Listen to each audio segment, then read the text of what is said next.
Thank you for joining us on Salt and Pepper Unleashed. This ain't your grandma's nursing home. Today, we're exploring a vital part of community life, therapy services. I'm pleased to be joined today by Sally Frank and Jerry Frost, therapists with our GVS Select Therapy Services. From physical to occupational to speech therapy, these professionals play a huge role in helping residents stay strong, independent, and connected.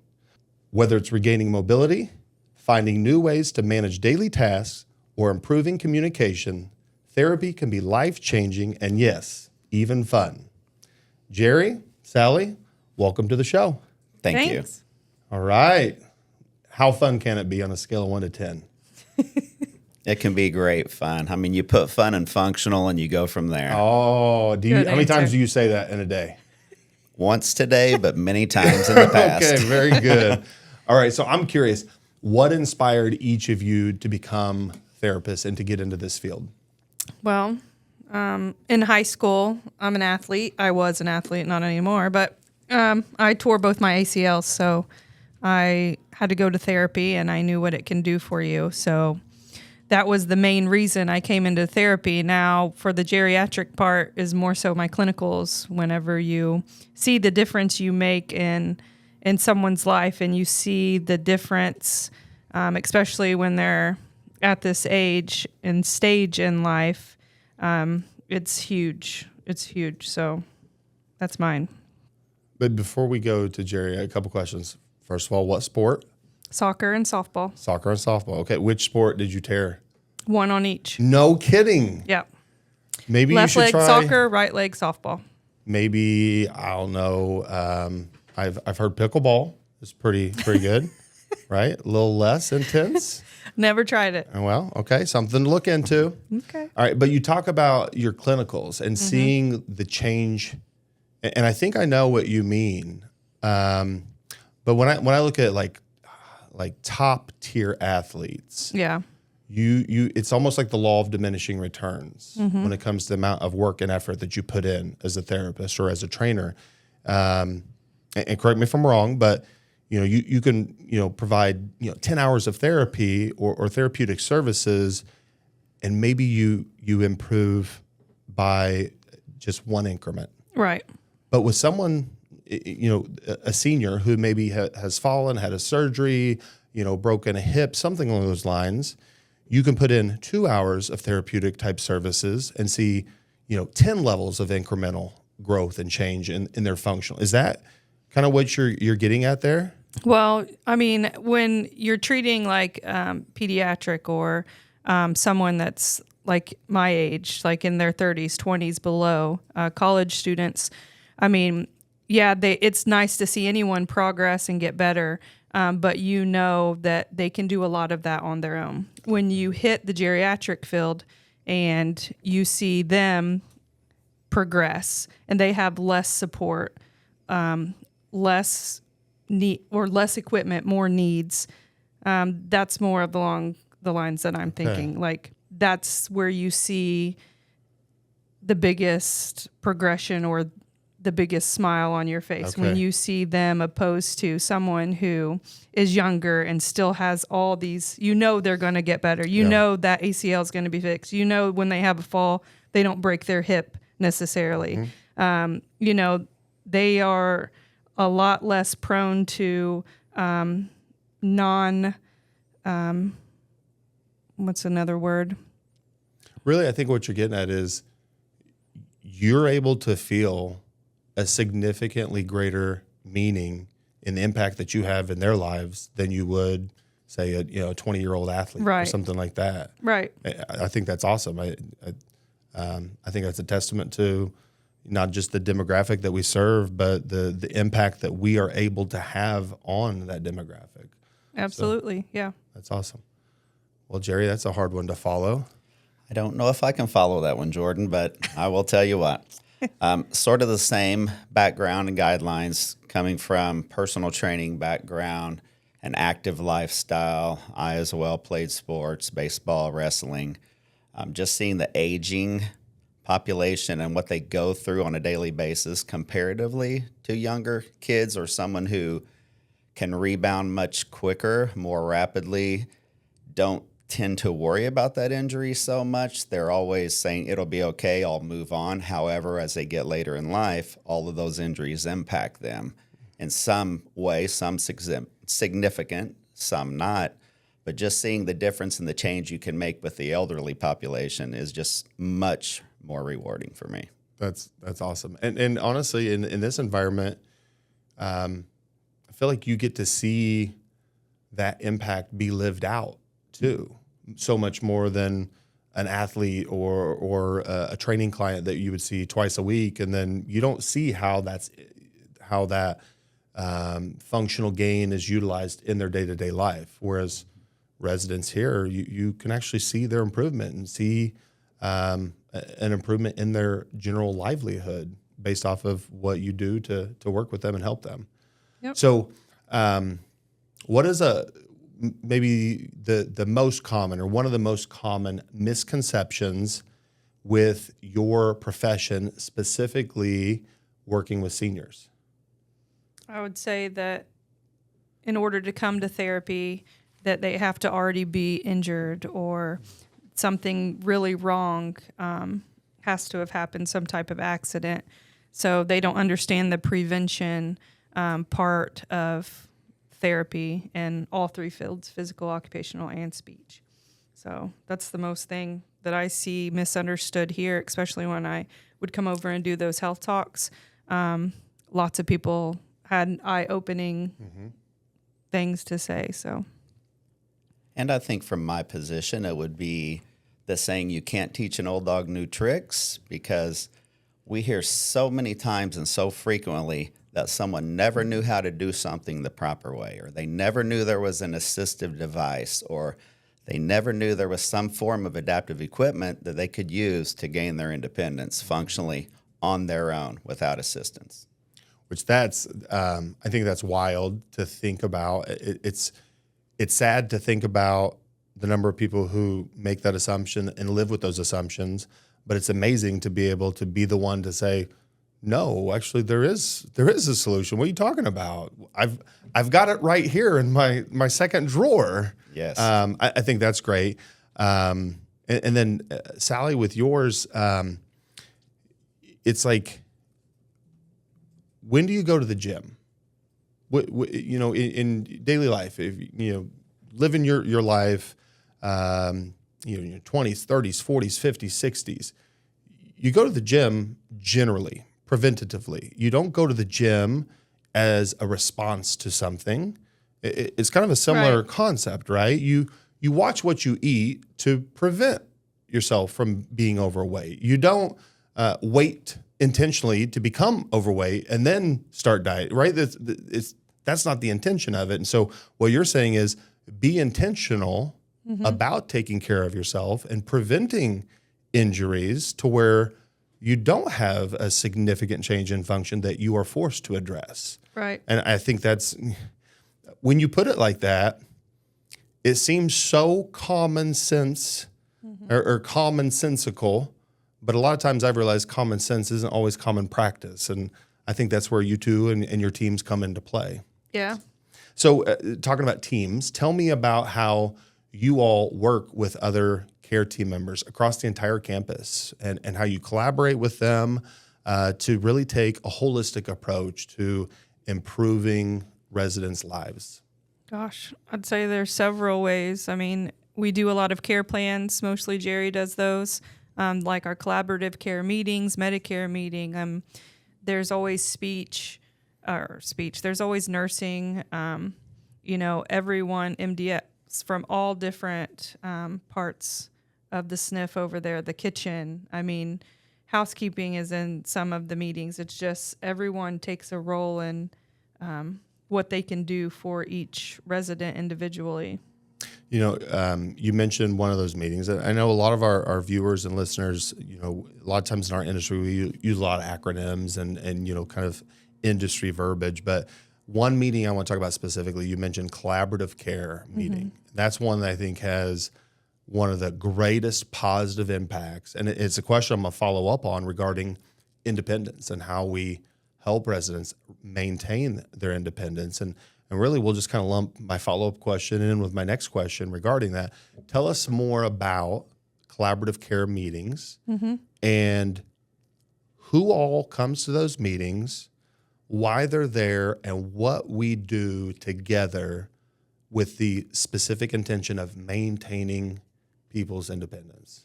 Well, I mean, there's the head of almost every department, everything you can think of at Greenwood Village, from, like I said, again, the kitchen staff, therapy, nursing director, administrators.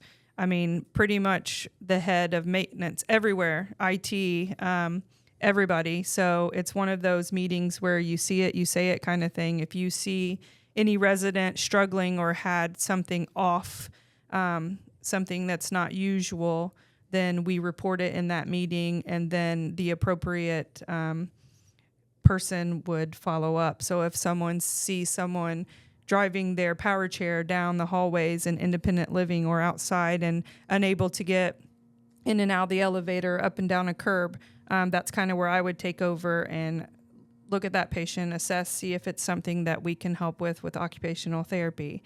Or if someone continues to not eat, you see their food outside their door all the time, then that's when the kitchen and them would take over and kind of assist with that. So as soon as we see something that's unusual, we say it and get it written down and given to the appropriate person at that meeting. And that last sentence there is, I think, kind of the key. When anyone in that meeting recognizes something out of the norm with any resident, right? Because every resident has their own norm. Every resident has their own baseline. And when anyone recognizes something that's outside the norm, they bring it to that collaborative care meeting. They say, hey, this is not this resident's routine. This is different for them. Something's going on. And then everyone puts their heads together to try to figure out what's going on and what we can do to help that resident either maintain independence or address an issue to where a lot of times people, they assume, well, I can't do this now, or there's this challenge now, I've got to move through the continuum of care, or, it's this negative assumption, when in reality it's, no, we've got this adaptive device, or we've got this tool that you can utilize, whatever it is. Yeah. And so that, I think that is such a benefit. One, just kind of the health and wellness navigation approach and that team, but then the collaborative care team, really looking at every resident and saying, this is their baseline, and this has been different for the last 2 weeks.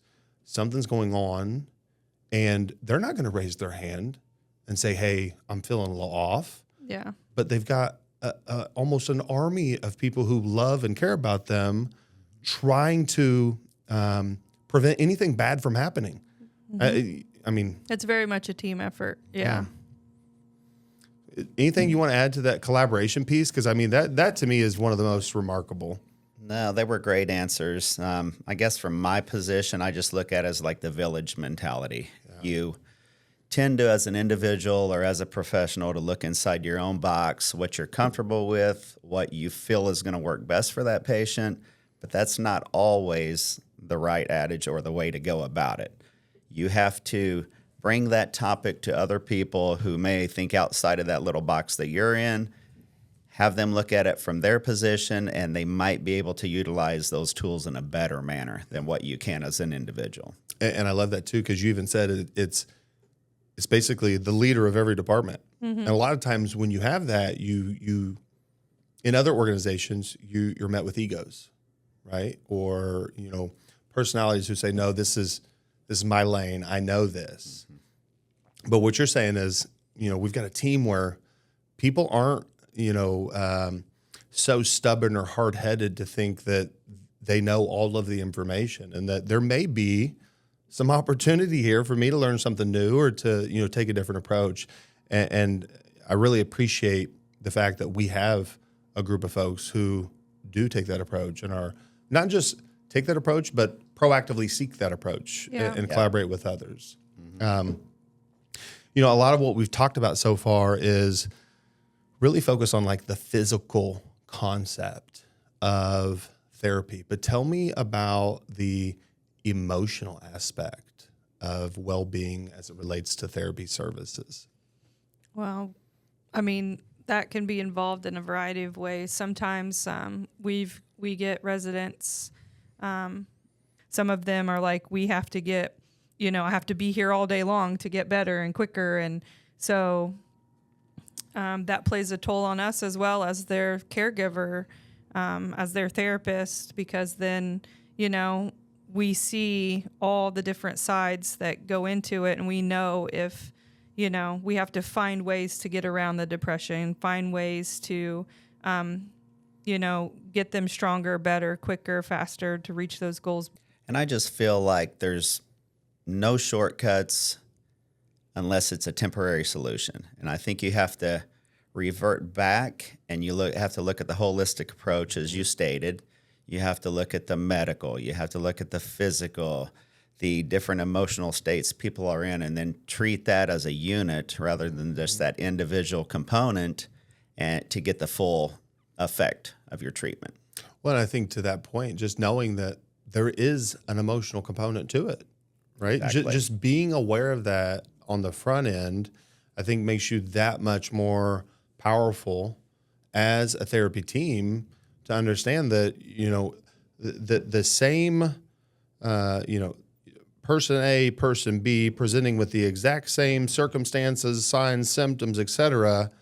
Well, emotionally, they may be in different states, which means you're probably going to have to take a different approach. Exactly. Yeah. We see that so much. I mean, my father-in-law was here at Greenwood Village South a couple of times, actually, and we saw it so much with him that he hated to leave his wife of 50, almost 60 years, married. And, they lived in Connorsville, and he came up here because, obviously I work here, and he knew this is like the number one place to be. And that's huge, in your care aspect, knowing that you're going to get taken care of maybe a little better and at a faster pace than elsewhere. But that's something we had to change up our treatment plans with him, because sometimes he would not want to walk and want to get up. He's just took a toll on him emotionally, and therefore on us as well. We had to keep changing what we do with him. And so it's a huge part. Yeah. And so with that, when therapy gets tough, what are some strategies that you implement to keep folks energized, engaged, and motivated? I mean, a lot of the time we try to find out what their hobbies were, and use that as part of their treatment plans, and maybe having family come in with them to help motivate. We just have to be creative at that point and try different things and what works and what doesn't work, and cut things in, bring different things in, maybe change up the therapist, different faces. There's a lot that we do. And we put the fun and functional. Yeah. We find out what they love to do, their activities of daily living, or their just normal functioning day. We try to incorporate that to the best of our ability into their treatment sessions. If someone needs to work on standing balance or postural stability, who wants to stand there for 5 minutes with nothing to do and look at the wall?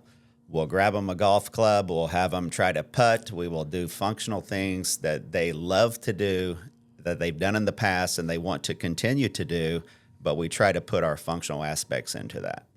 Well, and that in and of itself, I think Covey was the originator of this quote: is, seek first to understand, then to be understood. And if you try to understand who you're serving first, it's a lot easier to say, hey, okay, let's implement this with the treatment plan. Right. And then they're probably much more inclined to listen, adhere, and really engage with that plan then. Yeah. So, And it does bring you to a state where they don't feel the toughness diminishes some, because they're having fun doing things they want to do throughout their treatment, rather than seeming to them like work to do something that is difficult. Absolutely.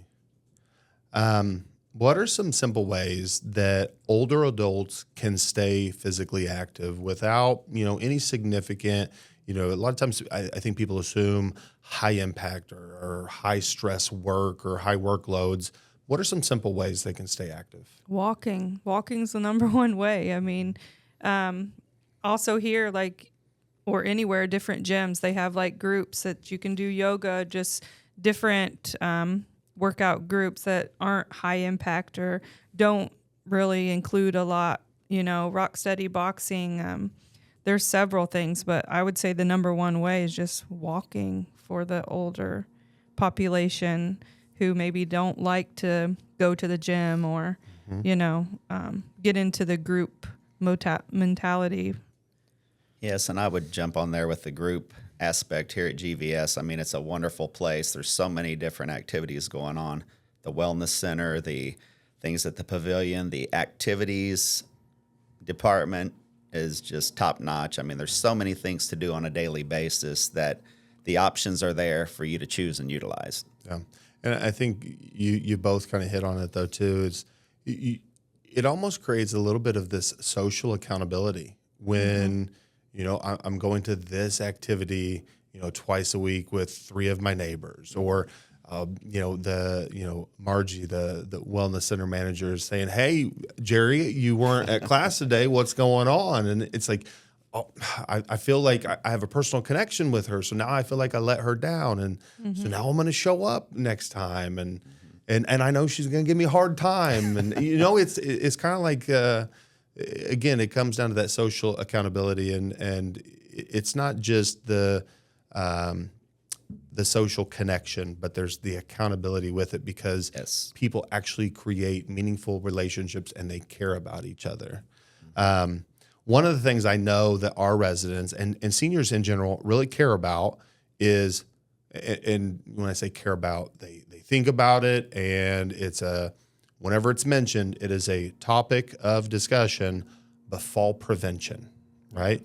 What are some ways that folks can, some simple exercises or, just activities of daily living, anything that they can do to help improve fall prevention in their everyday lives? Gosh, I mean, just staying active. It's one of those things, you don't use it, you lose it kind of thing. So, I mean, preventing falls comes from lots of different areas. I mean, staying strong, staying active, making sure that you have things set up around your house for easy access. You're not reaching high in cabinets, climbing, things like that.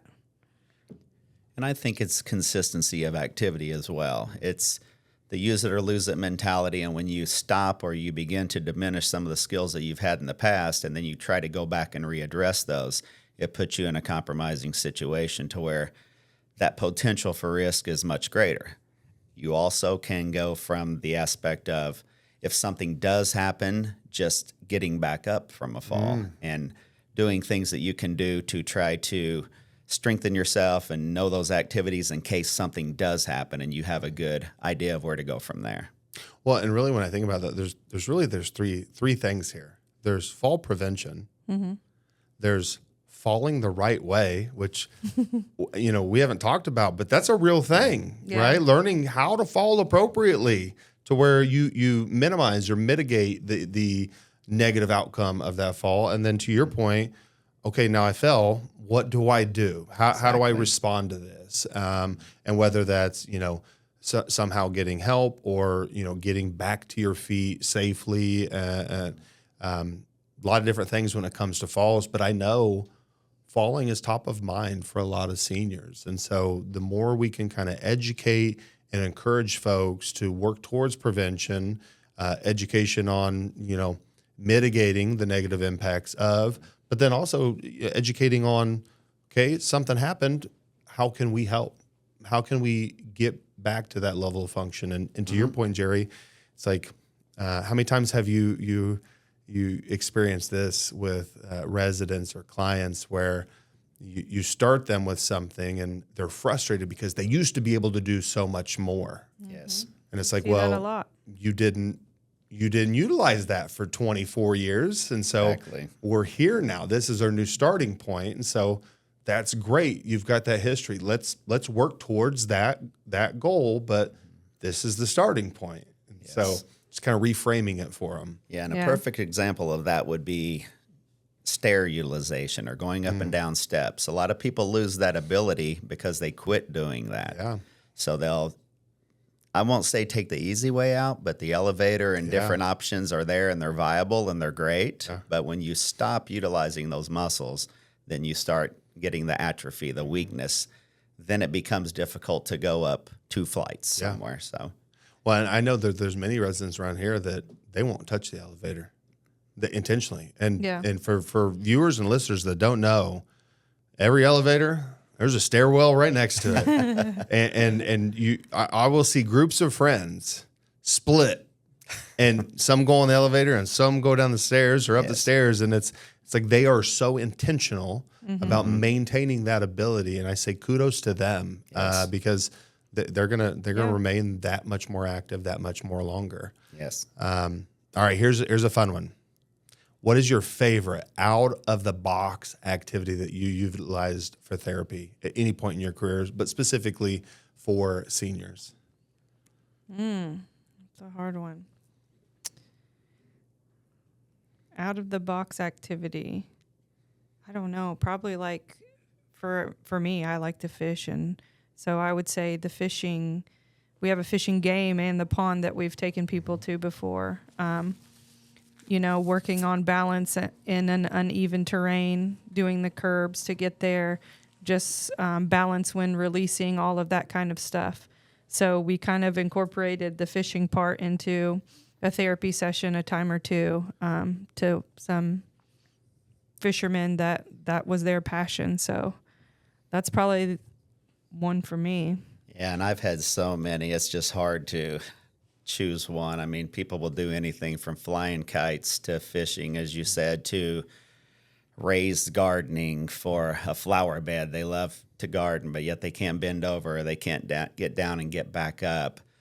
I don't know if there's so much traditional out of the box per se that you're asking, but there's a lot of things and probably a lot that I've already forgotten about that I've utilized that it'll come to me later. But right now it just sort of Well, you said the one that you caught my attention, flying a kite. Yes. And so you think about, okay, when do you fly kites? On windy days, right? And so you're already working against the wind, right, for balance. And then you add, the surface tension of a kite flying, and now you're getting blown and thrown around. And so just forcing someone to, and now you're concentrating on the kite as well. And so you're distracted with watching the kite, you're holding on to the string. That's a really cool concept that I think would bring a lot of joy to folks. And you don't even realize the positive impact of that type of exercise because it's really multifaceted. Yeah, you just watch your kite string length, Exactly. of course, so the tension don't get too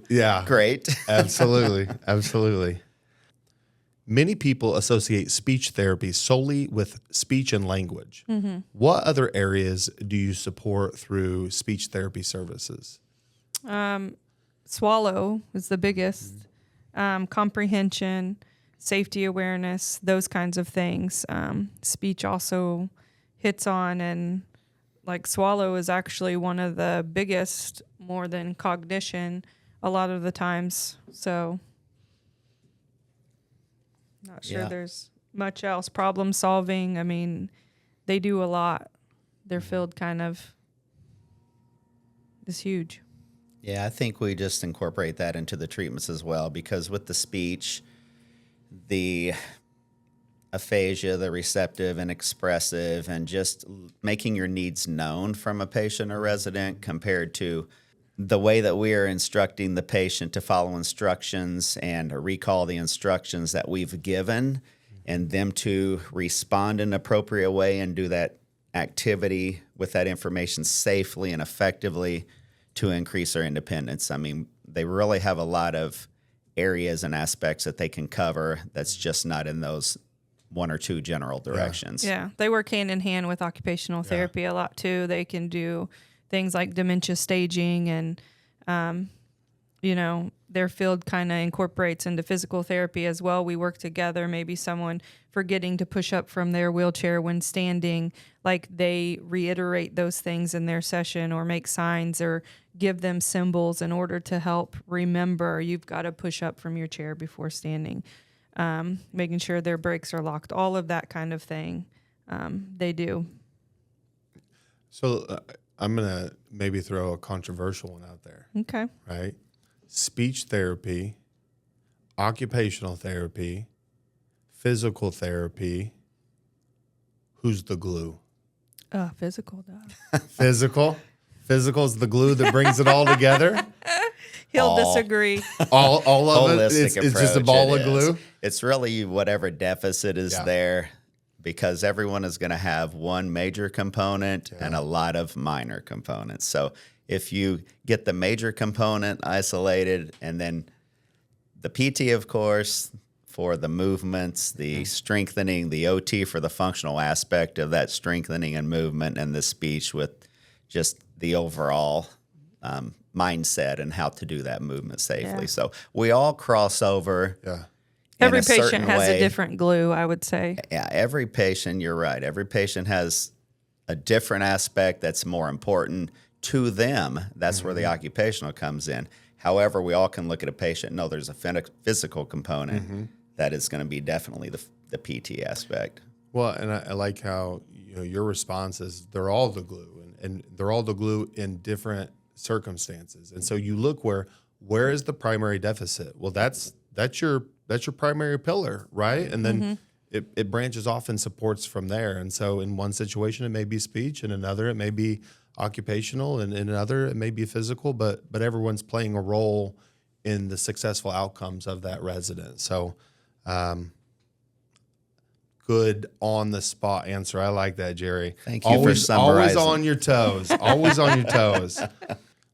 So a lot of what we've talked about has been kind of your experience and past and even present. But looking to the future, what kind of trends or innovations do you see coming that you're really excited about?